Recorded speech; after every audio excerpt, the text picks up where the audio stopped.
amica tua, sai che scende e piglia ascensore, se fa sempre quasi mattina per me dormire. Tu sei nato con la camicia, per non dire tanta cosa, ma che a sera ritorna stanca e voglio dormire.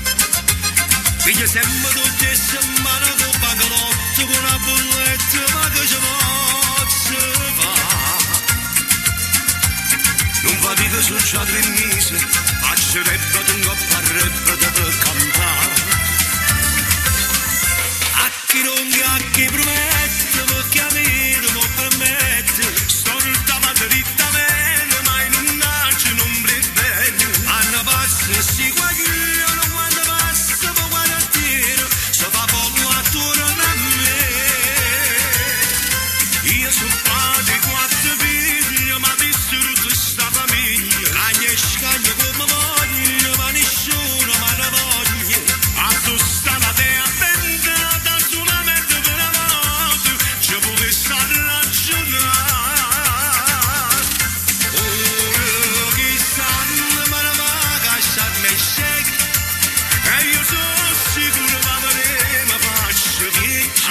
Amico mio, non perdere la speranza, perché a sorte può arrivare.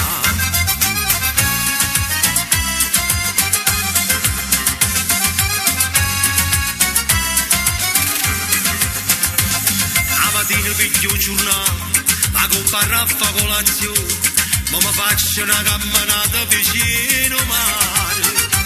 E io mi piglio il caffè da casa, che non è proprio la stessa cosa, scinga presso vado per una chiaccia imbrugnata.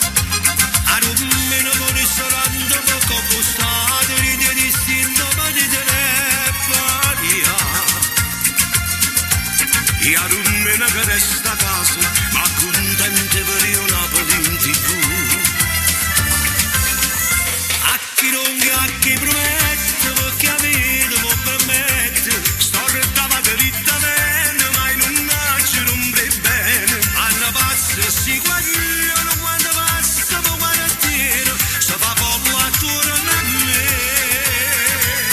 Io sono padre 4 figli, ma distrutto sta famiglia, cagna e scagna come voglio, ma nessuno mi ha voglia. A tu sta la tea benda, solamente per una volta, ci puoi stare ragionare. Ora chi sanno, ma non va a cacciarmi e scegli, e io sono sicuro che avremo faccio viaggi. Amico mio, non perdere la speranza, perché a sorte può arrivare.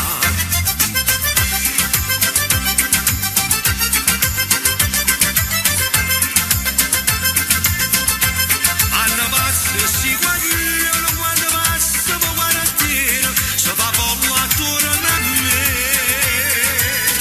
Io sono padre 4 figli, ma distrutto sta famiglia, cagna e scagna come voglio, ma nessuno mi ha voglia. A tu sta la tea benda, solamente per una volta, ci puoi stare ragionare. Ora chi sanno, ma non va a cacciarmi e scegli, e io sono sicuro che avremo faccio viaggi.